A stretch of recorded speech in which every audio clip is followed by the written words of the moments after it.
저는 장애 여성 당사자란 이미지로만 보여지는 것을 경계하고 거부합니다. 저의 삶과 활동의 경험으로 장착된 감각과 감수성을 주목해 주시길 바랍니다.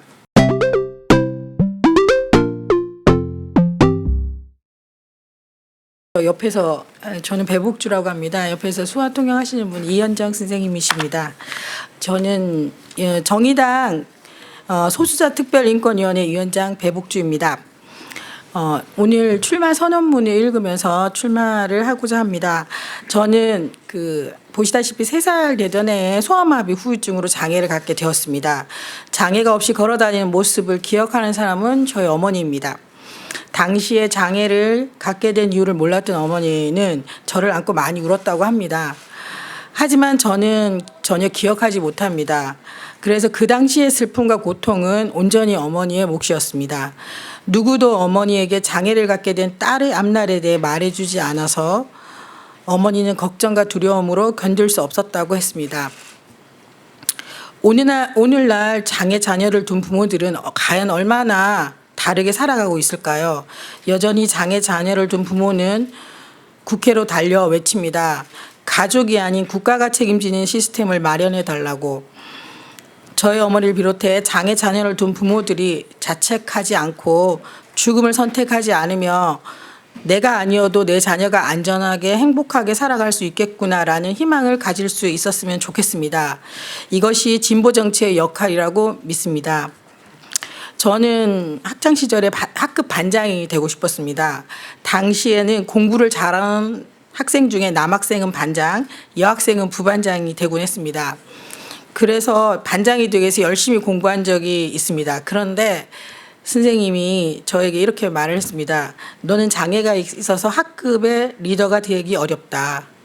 그리고 여학생은 반장이 될 수 없다. 저는 그때 장애가 있는 여자는 사회적 리더가 될 수 없구나라고 생각했습니다. 그래서 더 이상 공부할 이유를 찾지 못해서 공부에 담을 쌓아버렸습니다. 아마도 저는 그때 사회의 룰을 알게 되었던 것 같습니다. 비정상의 몸으로 살아간다는 것은 교실을 가기 위해 계단의 난간을 붙들고 5층까지 올라가는 극복을 하지 않으면 2등 시민으로 살아갈 수밖에 없다는 것을 알게 되었습니다. 왜 그때는 장애가 있다는 이유로, 여성이란 이유로 반장이 될 수 없는지 따져 물어보지 못했을까? 왜 5층의 계단을 올라가기보다 1층에 교실을 배치해달라고 요구하지 못했을까? 그때 나는 사회 시스템에 적응해야 된다고 생각했던 것 같습니다. 이제 구조에 나를 맞추는 것이 아니라 나에게 맞는 구조가 무엇인지를 토론해야 변화가 가능하다고 생각하고 있습니다. 저는 대학을 졸업하고 20년 넘게 장애 여성 인권 운동 활동가로 살아왔습니다. 저의 활동 공간은 저의 삶의 경험이 차별의 경험이 다른 소수자들과 연결되면서 새로운 감각과 감수성을 배울 수 있는 배움과 연대의 공간이었습니다. 특히 전국 성폭력 상담소 협의회 상임대표 활동과 성폭력 사건 공대의 활동을 하면서 만난 성폭력 피해자들의 경험들이 내가 경험했던 성폭력과 맞닿아 있다는 것을 알게 되었습니다. 성차별적 권력구조에서 발생하는 성폭력은 나의 의사와 상관없이 피해자의 위치에 따라 일상적으로 침범하는 범죄입니다.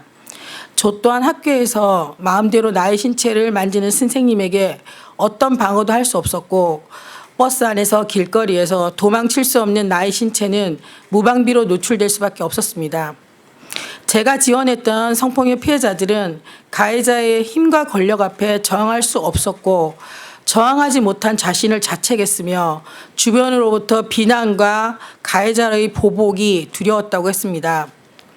이렇게 피해가 재생산되는 상황이 바로 미투 운동으로 연결되었다고 생각합니다. 우리 사회에 큰 울림과 성찰을 주었던 미투 운동의 과제를 국회가 응답하고 해결해야 합니다. 저는 또한 2년 동안 국가인권위원회 인권위원으로 활동한 경험이 있습니다. 그 시간 동안 저는 진정된 사안들을 심의하기 위해 빼곡한 기록들을 열심히 읽었습니다. 그 기록 속에 등장하는 진정인들의 이야기는 차별과 인권 침해에 대한 호소로 가득했습니다. 국가기관에서 발생하는 폭력과 차별, 노동 현장에서의 비정규직의 차별, 성소수자들이 겪는 혐오와 차별, 조직 내에서 여성들이 경험하는 성희롱과 성차별, 학생들이 학교에서 겪는 차별과 인권 침해, 이러한 다양한 사안들을 권고하거나 의견을 표명하는 결정에 참여했습니다. 하지만 이런 과정에서 과연 진정인들에게 실질적인 도움이 되었을까라는 고민과 함께 한계를 많이 느끼곤 했습니다. 사회에서 말하는 정상성을 구분하는 기준이 무엇일까요? 정상성의 기준에 부합되지 않는 사람들은 이 시대에 불화할 수밖에 없습니다. 그리고 정상의 기준에 의해서 만들어진 제도는 비정상으로 간주되는 사람들에게 맞지 않는 옷을 입으라고 하는 것과 다름없습니다. 어색하고 불편한 옷을 입고 있는 사람들에게 이제 자신에게 맞는 옷을 입어야 합니다. 그러기 위해서 다양한 옷들이 만들어져야 합니다. 옷을 만드는 사람들은 하나의 기준이 아닌 다양한 사람에게 맞는 기준으로 다양하게 옷을 제작해야 합니다. 그 제작 과정에 저의 활동 경험을 바탕으로 주도적으로 참여하고 싶습니다. 이러한 이유로 의회 정치에 도전하게 되었습니다. 저는 인권운동가고 성폭력 문제를 정면으로 대응하고 맞서온 미투 운동가며 장여성 인권 활동가입니다. 그리고 이제는 정의당의 정치인이 되고자 합니다. 정의당은 진보 정치를 지향하고 있고 이번 총선에서 다양한 사회 구성원들의 목소리를 담기 위한 시도를 하고 있습니다. 정의당의 지향과 시도를 지지하고 함께하고 싶습니다.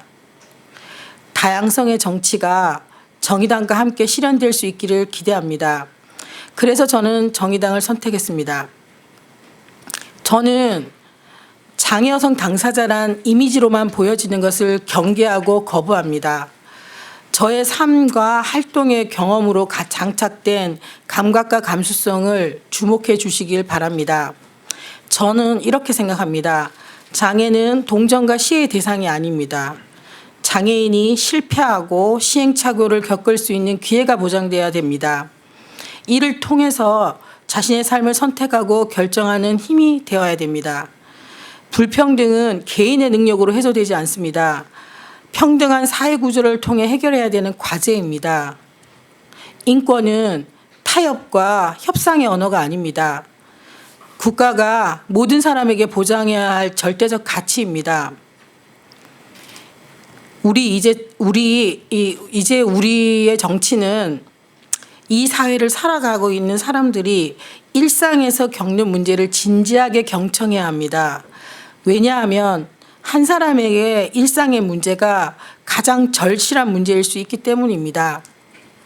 그래서 저는 사람들의 일상에 복을 주는 정치를 하고자 합니다. 감사합니다.